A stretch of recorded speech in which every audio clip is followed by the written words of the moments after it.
It's Trinity, back with another YouTube video. And today, we talking about shadow work. Okay, sorry, y'all should turn y'all. Man, I should have warned y'all before I did that, but my bad. Side note, y'all, I got my glasses in the mail. These are from Zenny. Yeah, these from Zenny, y'all. The online glasses shop. Shameless plug, because Zenny has really affordable frames. Yeah, go get at Zenny and stop paying all that money everywhere else. All right. Anyway, guys, let's get into the shadow work. All right. So, what is shadow work? Shadow work is a process of exploring and integrating repressed or unconscious aspects of ourselves to achieve greater self-understanding and wholeness. Okay? Now, y'all already know why I'm looking down. I got my nose. Yeah, they full. They full.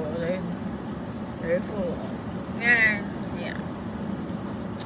Alrighty, so examining and accepting parts of ourselves that we may deem undesirable, shameful, or unacceptable. Now, look, shadow is nothing to be ashamed of. Everybody has a shadow. I probably should have started there.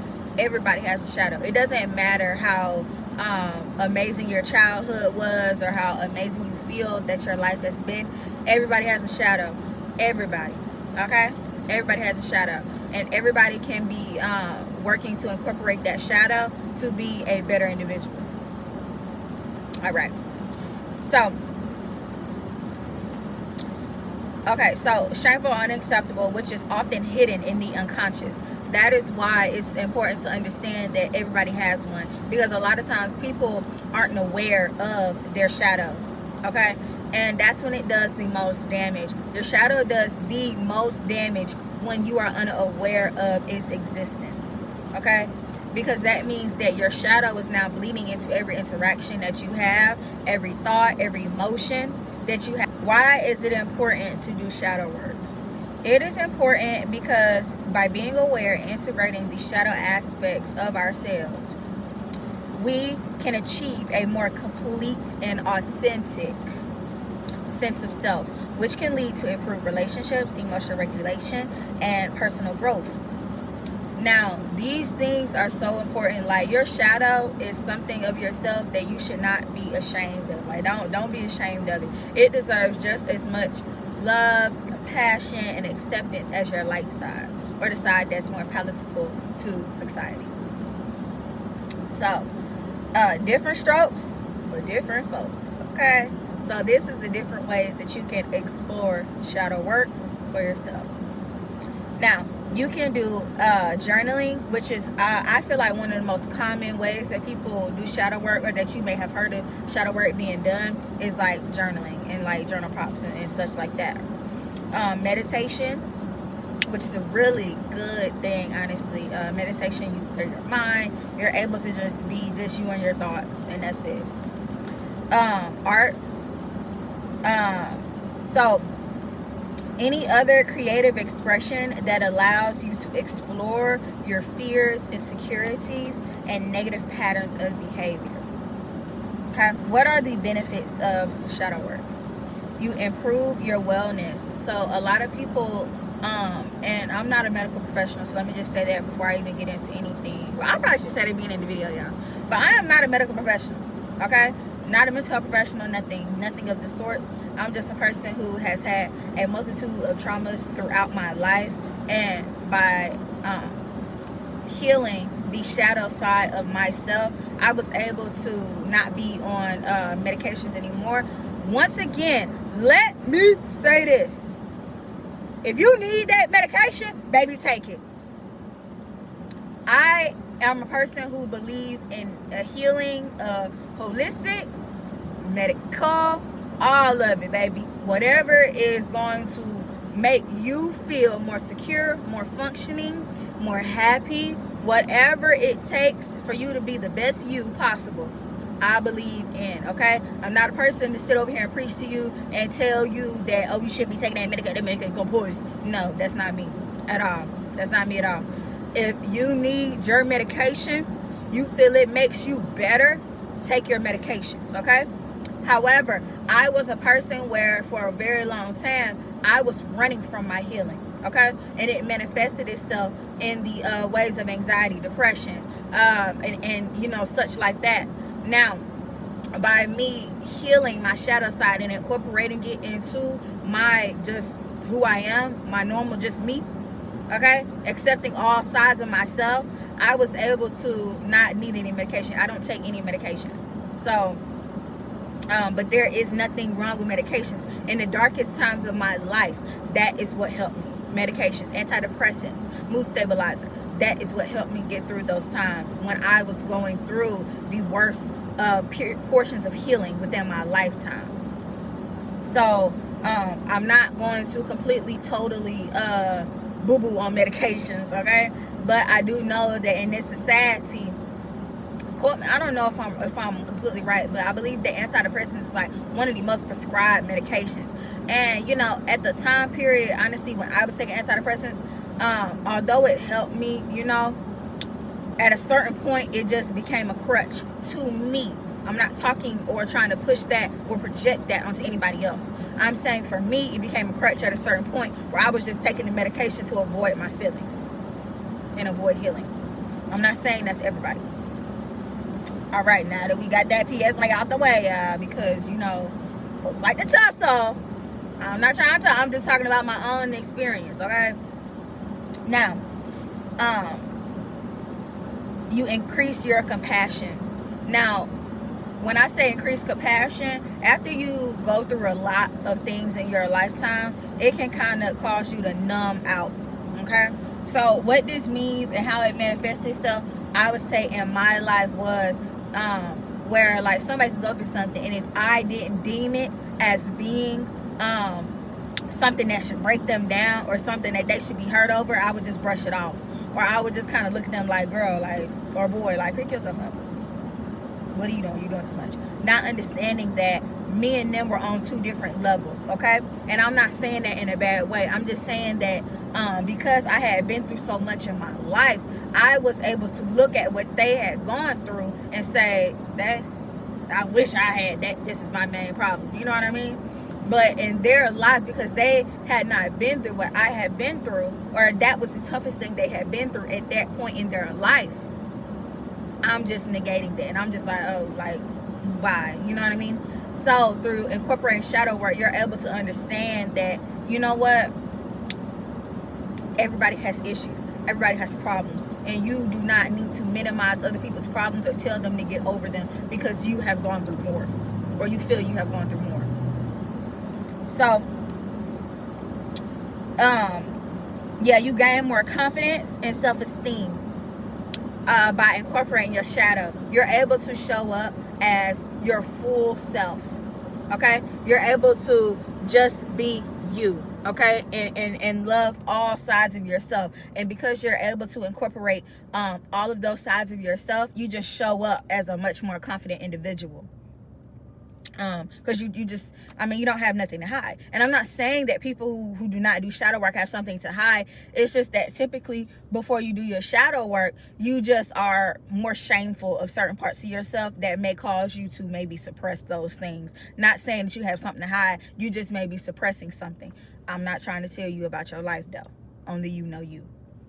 So you have better clarity on how you work, what makes you tick, what makes you angry. You know yourself, okay? And you are able to, can't nobody tell you about you, okay? Because you know who you are.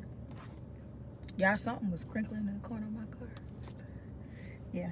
So improve your creativity. A lot of times in like shadows or whatever, they can stem from childhood, okay? So excuse me, when they're stem from childhood, a lot of times it can block those creative modes that you may have, or those creative outlets that you may have, you know what I mean?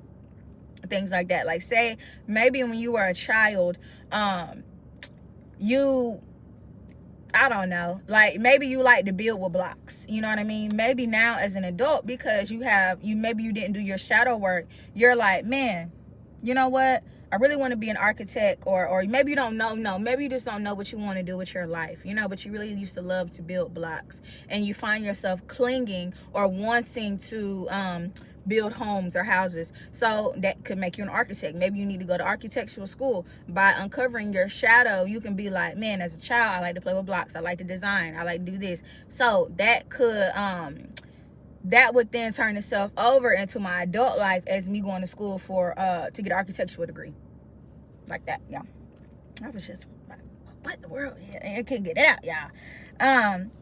By accepting your shadow, you see how your thoughts and emotions influence your behaviors. Okay, so then you're able to build better relationships with others, practice self-acceptance, which is so important, because the truth of the matter is, only when you fully love yourself can you fully love and accept others. Okay, you have to love yourself. Okay, it is very hard to love other people when you do not love yourself in entirety. You have to love yourself fully. Now, your shadow, which I already stated earlier, is most problematic when you are not aware of it. Okay, so, and another thing is that your shadow, it's not a flaw, it's not a mistake, it's a natural part of who you are. Okay, it is who you are, and it's okay. It's okay to have a shadow. Like I said at the beginning of the video, everybody has a shadow. Everybody, every single living person on this planet has a shadow.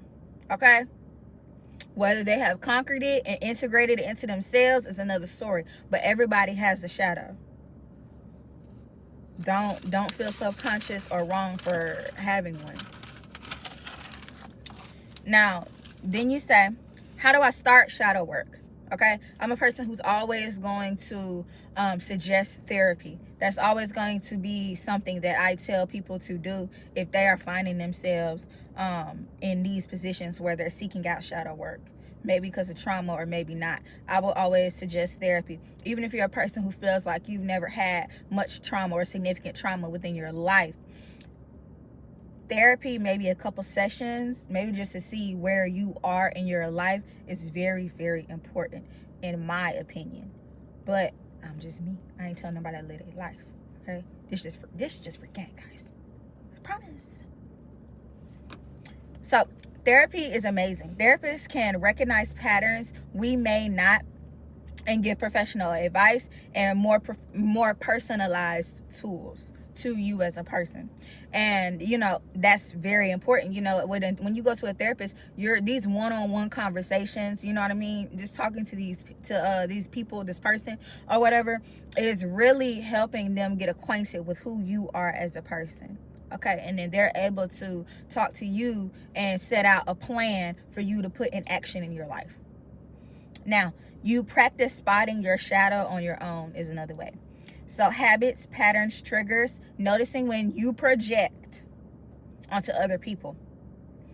Now, pay attention. This is how you notice when you're projecting on other people. Pay attention to how you think when you interact with others. Okay, like, what is it that is making you feel like you know this person based off of this interaction with that person? Because there is no way to completely know a person by just one conversation with them. Okay, I've heard a lot of people say, and I truly believe, that you never really know somebody. Okay, you have to spend a lot of time with them, and even then you never really know somebody, because there's a lot of things people keep hidden in themselves. Okay, so when you find that you feel like you know somebody, or you're having just this you know, especially when it's negative about a person, that a lot of times is you projecting onto that person, and it says more about you than it does about the person you're projecting onto. Those are things you need to pay attention to. And I feel like everybody has been caught projecting on the people. Not caught like, oh, people know, but I mean, like, everybody has done it at some point. Whether it's like, it doesn't have to be some kind of really big, negative, terrible thing. It can just be like I have glasses on. You know what I mean? Why is she wearing them glasses? Yo, like, you know, But it's like, why do you feel like that? Like, where as a child, were you ridiculed for having bad eyesight? You know what I mean? What is it that it makes you feel like that? That's an example of projecting. Now, think back to your childhood. Were you punished for certain emotions? Anger, sadness, things like that. Were you told to get over things that you felt were unjust? Were you told you were too sensitive? You can begin to suppress these emotions, feeling like they are bad, and that in turn you are bad for having them. Now, avoid feeling ashamed or shaming your shadow when you do this work.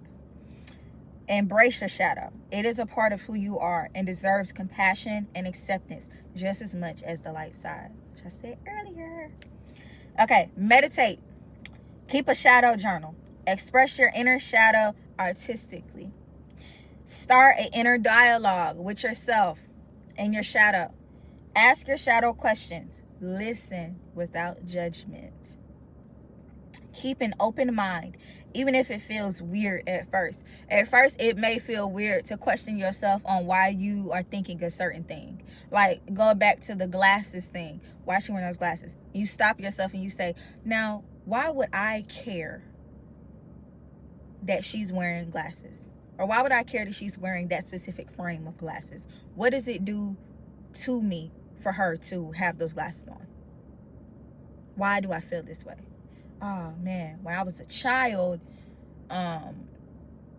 somebody in my family ridiculed me for wearing glasses very similar to hers. And you know, that can be an example of catching yourself in those thoughts and being able to work through why you may feel a certain way about that. So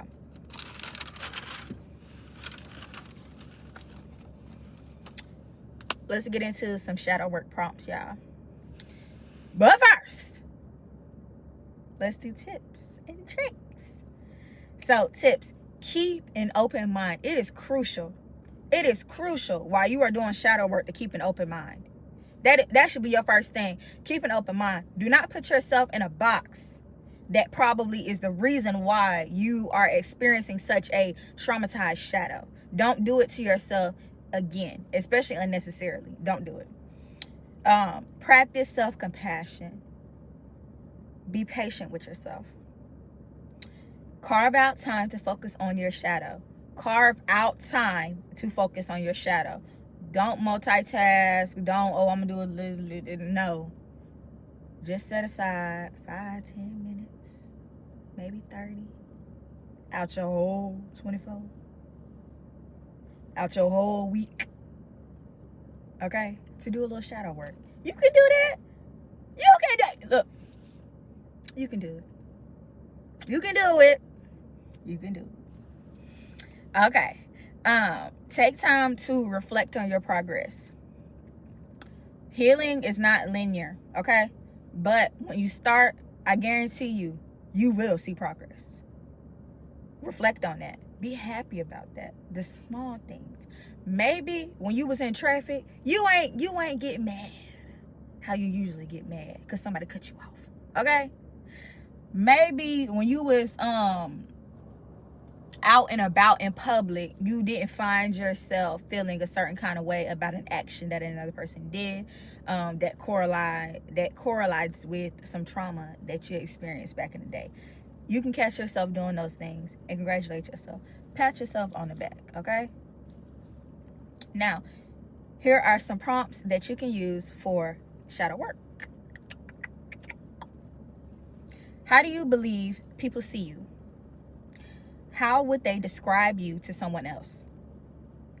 How does that make you feel? What are the worst traits someone can have, according to you? When did you demonstrate these traits yourself? What tends to make you judgmental to others? What memories are you ashamed of? Who do you envy and why?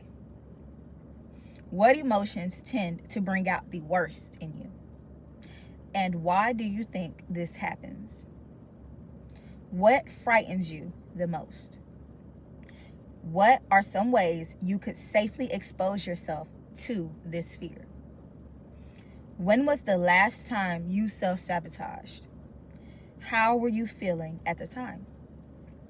What do you think triggered this behavior?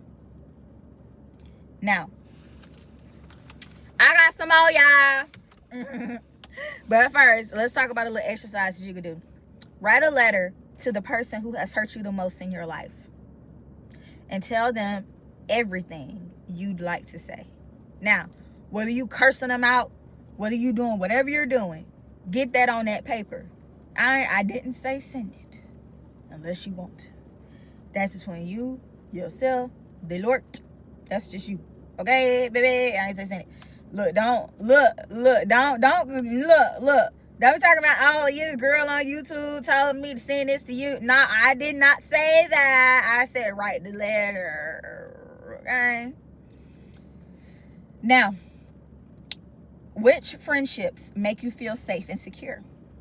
Which relationships no longer serve you? What's something you wish that other people understood about you? What are some lies you've previously told yourself? Don't lie to yourself when you do that question. Again, what's your worst memory from childhood? What is the worst character trait that you have as a result of this memory or other events from your childhood?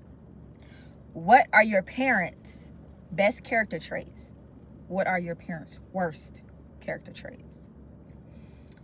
Now, that question is very important because whether you understand or don't understand, your parents greatly impacted who you turned out to be. Okay? You cannot spend 18 years with a person or more, however long you spend, but you know that 18 is guaranteed. You cannot spend 18 years with a person and them not rub off on you. Even if you despised your parents, it is impossible for their behavior, mannerisms, and things like that to not have rubbed off on you as an adult when you spent so much time in close proximity to them and have them go by their rules for so long. It's impossible. Okay. How do you feel when drama occurs? What makes you self-conscious? What makes you feel unsafe? Who do you currently have a grudge against? Why do you think you aren't letting it go? Let it go! Let it go. Whoever you're holding a grudge against, baby, they're fine. You're the one broke up about it. Don't let nobody have that much power over you. Let it go. Alrighty. Let it go. Let it go. Who's let you down the most in your life? What makes you feel the most valued? Describe a trait you see in other people that you wish you had yourself. Why do you not have this trait? What are your personal core values? This is very important. What are your personal core values? Not what your parents instilled in you, not what your friends believe. What are your personal core values? Why are those values important to you? Not society, but to you. What were your parents' or guardians' core values when you were a child? How do your own values differ from those of your parents or guardians? At what moments in your life have you been the hardest on yourself? Why? How do you define failure? Not society, not friends, not parents, anybody else. How do you define failure? How does failing make you feel? Are you afraid of failure? If so, why? Failing is how we learn. Well, that's not gonna work no more. Let me turn around and do something else. That's a short story about failure. It just teaches you that this road that I took, it didn't work. So let me turn around and try something else. What do you do with your time when you're bored? What do you enjoy doing? Are there negative emotions you try to avoid? Why? Let me say this. No emotion is negative. Okay? Now, I had a video where I was talking about envy and jealousy, how I felt like them emotions was negative, and the way they are. But I feel like they also shine a light on things that you can, fix in yourself. So I won't say that they're negative emotions. However, no emotion is negative. It's a behavior that you allow yourself to conduct in because of that emotion that becomes negative. Now, the only way to live authentically as yourself is to discover and accept your shadow self. By accepting yourself fully, you can not only improve your own wellness and mental health, but you can also be ready to accept others for who they are too. Shadow work is a key part of developing introspective skills and self-awareness, which are foundational skills for personal growth. It's not easy work. Shame, frustration, and fear are very difficult emotions to navigate alone. This is why I at first talked about therapy, okay? It can be extremely difficult to face these feelings by yourself. And a lot of times healing hurts before it heals. I'm just gonna be honest, guys. Nobody should go on this journey alone. Okay? Nobody should go on this journey alone. Nobody should feel that they're by themselves, because you're not by yourself. Okay? You are not by yourself. There are resources out here. There are people who will love you, even if you feel like you're alone in this world. You're not alone. Okay? You're not. If you feel like you is, talk to yourself. You is the greatest MVP you got up out here. Okay? You are the greatest person on your team. Okay? The realest person on your team. That's why it's important to incorporate your shadow into your personal self, so that way you're always the realest, most honest person on your team. Lying to yourself is like stabbing yourself in the back. Don't do it. Incorporate your shadow self. Become more whole within who you are. Learn who you are. Okay? That is what you do by finding your shadow self, incorporating it. Okay? Accept yourself, guys. You're beautiful. You're handsome. You're important. Smart. Okay? Y'all remember the help, guys? Y'all remember that saying from you is smart, you is kind, and you is important. You is. You is. Okay? Trinity love you. Bye, y'all.